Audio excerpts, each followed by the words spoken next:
बिस्मिल्लाहिर्रहमानिर्रहीम। अस्सलाम वालेकुम डियर क्लास। आज हमारा जो पहला लेक्चर होगा वो असल में बेसिकली लास्ट टाइम हमने चैप्टर नंबर 11 भी कंप्लीट कर लिया था। तो अब हमारा जो टॉपिक है वो basically beginning of a new chapter है, दैट इज चैप्टर नंबर 9। इसका नाम है carbon compounds containing functional group. सही है, यानी कि इसके अंदर हम वही ऑर्गेनिक कंपाउंड्स पढ़ेंगे लेकिन फंक्शनल ग्रुप के साथ।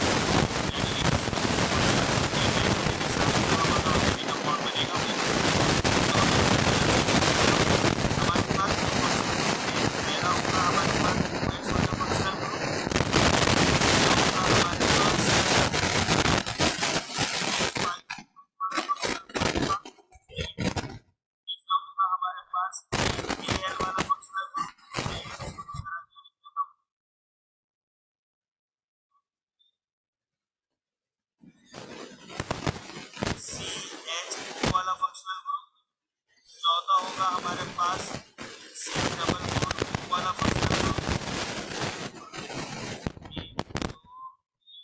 चार पांचवा फंक्शनल ग्रुप होगा हमारे पास कि जिसमें सी डबल ओ एच होता है। छठा फंक्शनल ग्रुप होगा हमारे पास जिसको हम ईथर कहेंगे।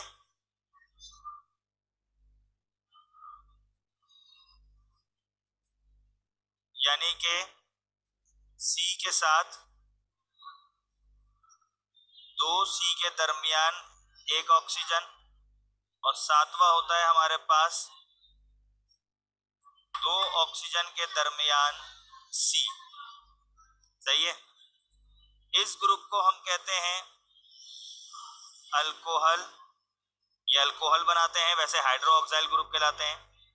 ये है फिनॉल, क्योंकि C2H, ये मैंने C2H5OH लिख दिया, ये गलत है, जरा इसको मैं जरा करेक्ट करूं। ये C6 से C6H5OH, ठीक है। तो ये आपके पास फिनॉल है। असल में फिनॉल को जब हम आगे पढ़ेंगे ना तो हम आपको बताएंगे, और हमने ये पिछले चैप्टर नंबर 7 में भी हमने पढ़ लिया था कि बेंजीन होता है C6H6। उसमें से एक जो है वो हाइड्रोजन निकलेगा, तो वो जो है वो एक हाइड्रोजन निकलेगा तो H5 हो जाएंगे, तो C6H5 जो है वो फिनाइल कहलाता है। उसमें OH लगा दो तो वो फिनॉल हो जाएगा, ठीक है। CHO जो है वो हमारे पास अल्डिहाइड ग्रुप कहलाता है। ये वाला कीटोन कहलाता है। ये हमारे पास एसिडिक ग्रुप कहलाता है, और ये कहलाता है ईथर ग्रुप, और ये कहलाता है Easter group.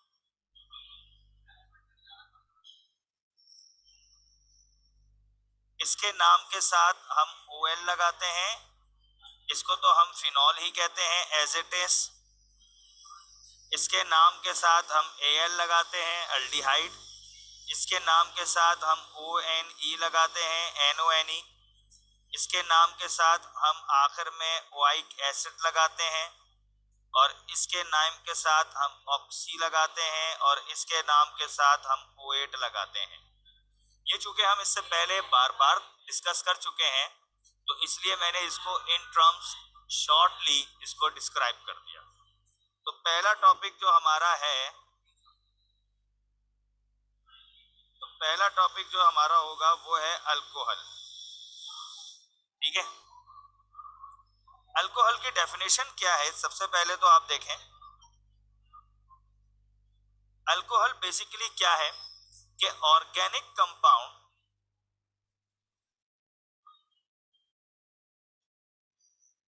In which OH group is attached, उसको हम अल्कोहल कहते हैं। अगर हम अल्कोहल की क्लासिफिकेशन देखें, बिलफर्ड्स हमारे पास एक कंपाउंड है CH3OH, एक हमारे पास कंपाउंड है CH2OH और CH2OH, और एक हमारे पास कंपाउंड है CH2OH, CHOH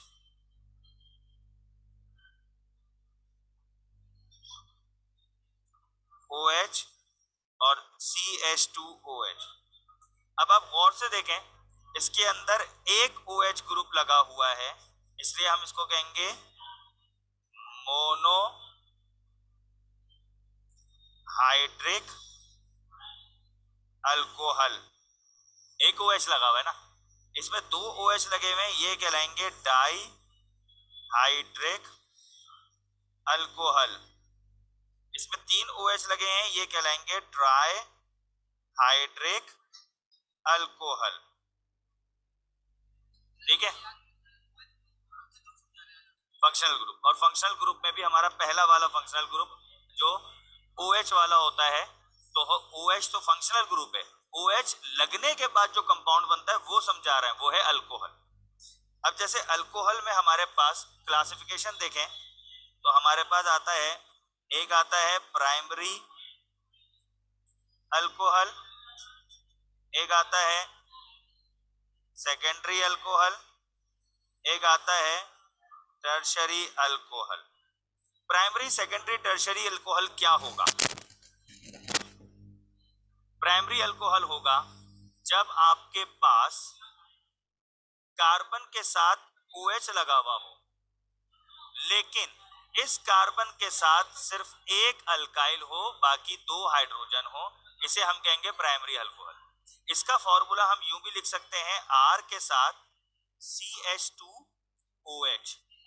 इसी तरह सेकेंडरी अल्कोहल क्या होगा कि कार्बन के साथ OH लगा हुआ हो और एक हाइड्रोजन हो, जबकि दो अल्काइल लगे हुए हों, ये कहलाता है सेकेंडरी अल्कोहल। ठीक है, इसका फॉर्मूला हम यूं भी लिख सकते हैं, जैसे CH3 करके। अब मैं इस CH3 को करके ना बाउंड नहीं करना चाहता, इसलिए मैं इसको यूं कर देता हूं, R2 करके CH और OH, ये हो गया आपका सेकेंडरी अल्कोहल। टर्शरी अल्कोहल क्या होता है? कार्बन के साथ एक OH जुड़ा हुआ हो, जबकि उसके तीनों तरफ R जुड़ा हुआ हो। इसको मैं यूं कह सकता हूं कि आपका अल्काइल रेडिकल तीन होंगे कार्बन के साथ और OH जुड़ा हुआ, ये कहलाता है आपका टर्शरी अल्कोहल। ठीक है, अब कुछ नोमेनक्लेचर है, नोमेनक्लेचर की आपको फाइल भी दी हुई है, वहां से भी आप देखिएगा। मिसाल के तौर पे कुछ एग्जाम्पल्स के तौर पर मैं दे दूं, एग्जाम्पल CH3OH, इसके हम दो नाम लिखेंगे, एक नोमेन में और एक IUPAC में। ठीक है, अगर मैं नोमेन में इसके नाम लिखूं तो नोमेन में इसका नाम होगा मिथाइल, मैंने इसका नाम होगा मिथाइल, सही लिख रहा था, मिथाइल अल्कोहल। ठीक है, और इसका दूसरा नाम भी है मिथेनॉल। ठीक है, IUPAC का नाम लिखने की जरूरत नहीं है क्योंकि कार्बन एक ही है। ठीक है, इसी तरीके से अगर मैं ये भी लिख सकते हैं, एक ही चीज है। अगर मैं कहूं CH3 CH2 CH3 और CH2OH, अगर मैं इसका नाम लिखूं तो मैं इसका नाम लिखूंगा एक, अगर मैं IUPAC में लिखूं 1 2 3, सही है, बल्कि उल्टा लिख दिया मैंने। ठीक है, मैं इसको यहां से नंबरिंग डालूंगा क्योंकि फंक्शनल ग्रुप यहां से अटैच है, 1 2 3, तो इसका नाम बनेगा 2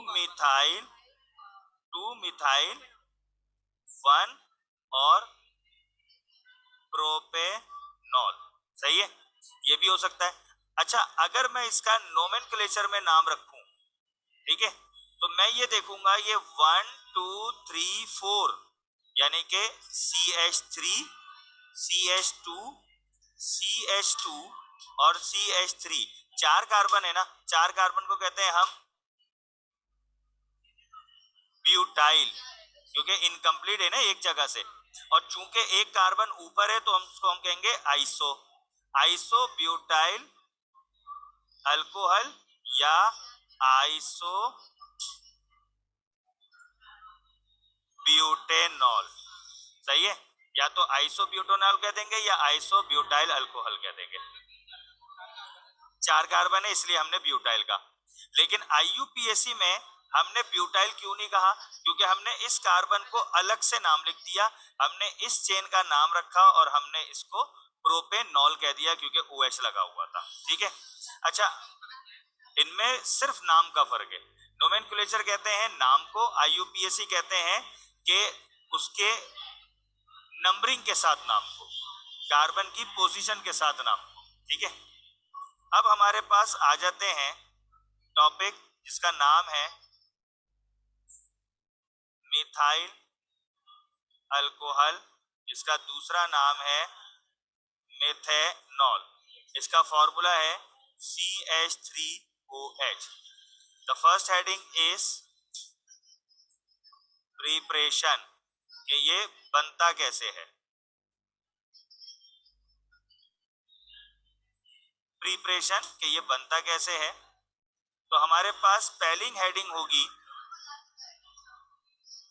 सिंथेसिस फ्रॉम वाटर गैस।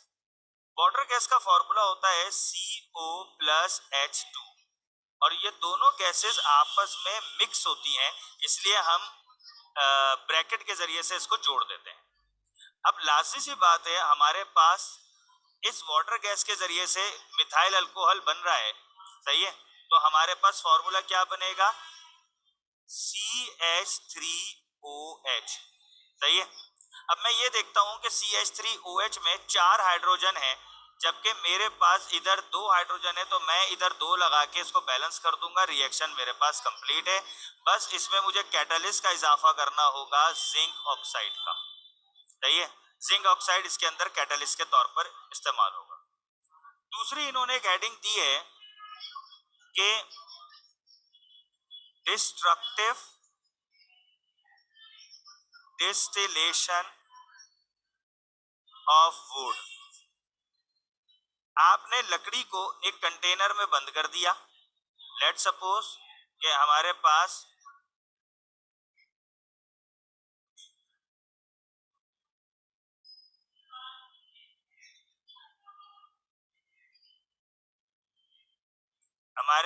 एक कंटेनर है, लेट सपोज। ठीक है, इस कंटेनर के अंदर हमने एक लकड़ी रख दी, और इस लकड़ी को हमने क्लोज कंटेनर है ये, तो अंदर आपके पास नो एयर हुई, यानी कि एब्सेंस ऑफ एयर। अब आपने क्या कर दिया, इसको हीट कर दिया। सही है, तो इसमें से हमारे पास तकरीबन 3% मिथाइल अल्कोहल हासिल हो जाएगा। इसकी इक्वेशन बनाने की जरूरत बिल्कुल भी नहीं है। अच्छा, अब हमारे पास अगला टॉपिक है प्रॉपर्टीज। जब हम प्रॉपर्टीज की बात करेंगे, फिजिकल प्रॉपर्टीज तो बहुत आसान है, वो तो आप बुक से देख लीजिएगा। सही है, सॉलिबिलिटी, जैसे कि कलरलेस है, टॉक्सिक है, पॉइजनस है, बॉइलिंग पॉइंट 65 डिग्री है। मेन चीज होती है इसकी केमिकल प्रॉपर्टी। पहली केमिकल प्रॉपर्टी है ऑक्सीडेशन, दूसरी केमिकल प्रॉपर्टी है ईस्टर फॉर्मेशन, और तीसरी केमिकल प्रॉपर्टी है इसकी विद HCl।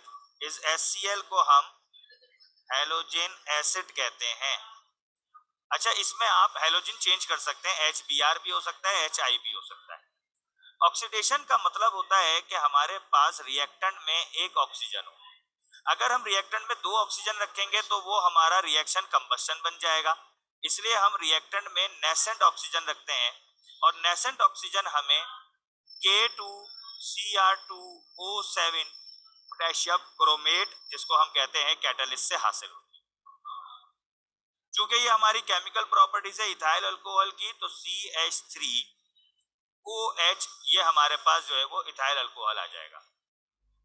अब आप गौर से देखें, जो हमारे पास यहाँ प्रोडक्ट बनेगा वो क्या प्रोडक्ट बनेगा कि एक हाइड्रोजन यहां से निकलेगा और एक हाइड्रोजन यहां से निकला और ऑक्सीजन यहां से निकला, तो एक बन गया आपके पास वाटर H2O। अब आपके पास जो रिमेनिंग प्रोडक्ट बचा वो आपके पास बचा CH2O। अब CH2O को मैं स्ट्रक्चर में कैसे लिखूंगा कि C के साथ 2H और एक O, और O हमेशा डबल बॉन्ड लेता है, और O हमेशा डबल बॉन्ड लेता है। जैसे ही O ने डबल बॉन्ड लिया तो मैंने चेक किया कि ये तो एक फंक्शनल ग्रुप है, और इस फंक्शनल ग्रुप को हम कहते हैं CHO, और उससे पहले H लग गया तो ये तो अल्डिहाइड फंक्शनल ग्रुप है। इस कंपाउंड का नाम हो गया फॉर्मल्डिहाइड। और इस इक्वेशन को आप यूं लिखेंगे प्रॉपरली कि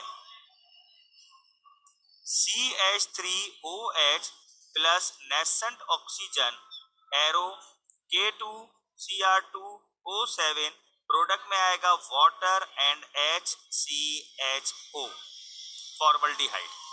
सही है। दूसरा है Easter formation.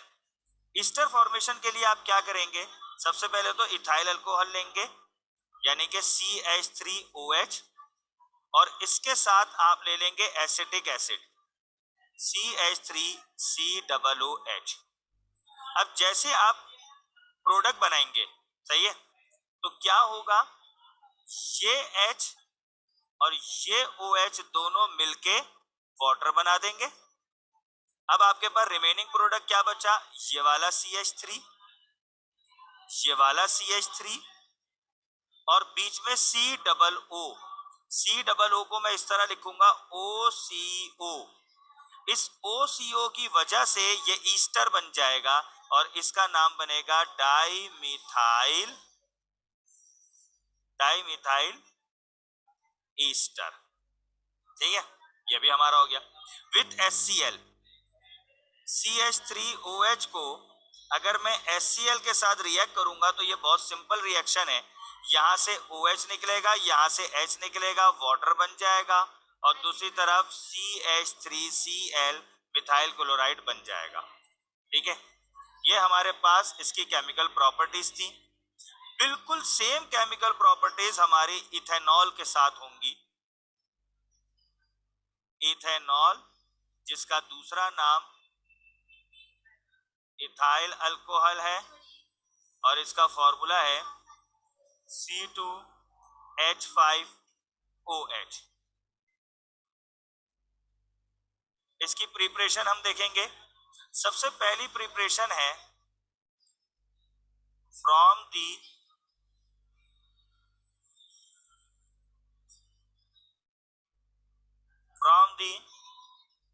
Fermentation of molasses. Molasses basically जो है वो आपकी एक शुगर का नाम है जिसको आप माल्टोज कहते हो। इसका फॉर्मूला होता है C12H22O11। ठीक है, और ये जो मोलेसिस है ये आपको मिलती है शुगर केन गन्ने से। जब आप इसको हीट करोगे, सही है, तो आप इसको डार्क ब्राउन लिक्विड होगा, ये डार्क ब्राउन। सबसे पहले हम क्या करते हैं, ये C12H22O11 इसको हम यीस्ट की मौजूदगी में, अच्छा यीस्ट खमीर को कहते हैं, इसके अंदर इंजाइम होता है, और चूंकि ये माल्टोस है तो इंजाइम माल्टेज होगा। सही है जी, क्योंकि हम ये बात इंजाइम वाले टॉपिक में पढ़ चुके हैं कि जैसा रिएक्शन वैसा इंजाइम। तो ये क्या करेगा, इसको तोड़ देगा C6H12O6 में, जिसको हम कहते हैं ग्लूकोज, और C6H12O6 में जिसको हम कहते हैं फ्रक्टोज। अच्छा, ये इंजाइम जिस प्रोसेस के जरिए से तोड़ेगा उसको हम कहते हैं हाइड्रोलाइसिस। तो इसमें यहाँ पर वाटर की जरूरत होगी, इसलिए रिएक्टेंट में वाटर ऐड होगा, तभी आपका इक्वेशन बैलेंस भी हो जाएगी। अब ये जो ग्लूकोज है ये अगले स्टेप में जाएगा C6H12O6। ये क्या होगा, एक एंजाइम जाइमेज के जरिए से सबसे पहले तो टूट जाएगा C2H5OH में और साथ साथ कार्बन डाइऑक्साइड में। बैलेंस करने के लिए यहाँ 2 लग जाएगा और यहाँ 2 लग जाएगा, ठीक है। तो ये हमारे पास, क्योंकि देखें ये तो आपको लाजमी बनना है, इसके अलावा जो प्रोडक्ट आपका बचा वो कार्बन डाइऑक्साइड ही है। जब वाटर बचता तो हम वाटर लगाते थे, अब कार्बन डाइऑक्साइड बचा है तो कार्बन डाइऑक्साइड बचा। इसी तरह हमने इथाइल अल्कोहल बना लिया। अब हमारे पास दूसरा जो स्टेप है इथाइल अल्कोहल बनाने का है वो है फर्मेंटेशन ऑफ स्टार्च। अच्छा, स्टार्च का फॉर्मूला होता है C6H10 और O5 और इसके आगे N लगा हुआ होता है। इसका मतलब है कि बहुत बड़ा फॉर्मूला हो सकता है, क्योंकि स्टार्च इज अ पॉलीसैकेराइड। ये बड़ी शुगर है, माल्टोज से भी बड़ी है। तो सबसे पहले हम क्या करते हैं, इस C6H10O5 को वाटर की मौजूदगी में तोड़ देंगे, बिल्कुल वैसे ही जैसे हमने इस वाली इक्वेशन को वाटर की मौजूदगी में तोड़ा था। जब हम इसको वाटर की मौजूदगी में तोड़ेंगे तो ये बन जाएगा से C12H22O11। अच्छा, C12H22O11 जाना पहचाना फॉर्मूला लग रहा है, क्योंकि हम देखें तो ये फॉर्मूला यूं घूमता घूमता घूमता घूमता ये आ गया। इसका मतलब है कि ये तो माल्टोस है। अब माल्टोस से मुझे इथाइल अल्कोहल बनाना है, मैं यही स्टेप दोबारा रिपीट कर दूंगा, यानी कि स्टेप नंबर 1 इसके नीचे ले आऊंगा, C12H22O11 पानी की मौजूदगी में आपके माल्टेस एंजाइम से C6H12O6 बना देंगे। फिर आप उसी ग्लूकोज से ये वाली इक्वेशन दोबारा करेंगे और आप जो है वो इथाइल अल्कोहल बना देंगे। वापस आते हैं इथाइल अल्कोहल की प्रिपरेशन के बाद इथाइल अल्कोहल की प्रॉपर्टीज की तरफ। पहली प्रॉपर्टीज ऑक्सीडेशन। अब आप देखें C2H5OH इथाइल अल्कोहल था। ऑक्सीडेशन के लिए हम हमेशा नेसेंट ऑक्सीजन यूज करते हैं। नेसेंट ऑक्सीजन हमें कहां से मिला, K2Cr2O7 से। अब जब मैं गौर से देखूंगा तो यहां से एक हाइड्रोजन निकलेगा और ये OH निकल के क्या बना देगा, वाटर। अब मेरे पास पीछे क्या बचा, मेरे पास पीछे बचा, यहां से देखें C2H4 बचा, क्योंकि H5 था, एक हाइड्रोजन आ गया, C2H4 बचा और इधर से O बचा। अब मैं काम करता हूं, C2H4 का जरा स्ट्रक्चर बना लेता हूं, O के साथ डबल बॉन्ड बन जाता है, ये H4 आ गए। गौर से देखने पे पता चला कि ये CHO जो है ये तो आपका फंक्शनल ग्रुप है अल्डिहाइड CHO, और इस तरफ क्या बन गया CH3, तो इसका नाम हो गया एसिड अल्डिहाइड। जैसे पहले फॉर्मल्डिहाइड बना था, यहां से एसिड अल्डिहाइड बन गया, ठीक है। सेकंड प्रॉपर्टी थी इसकी ईस्टरिफिकेशन।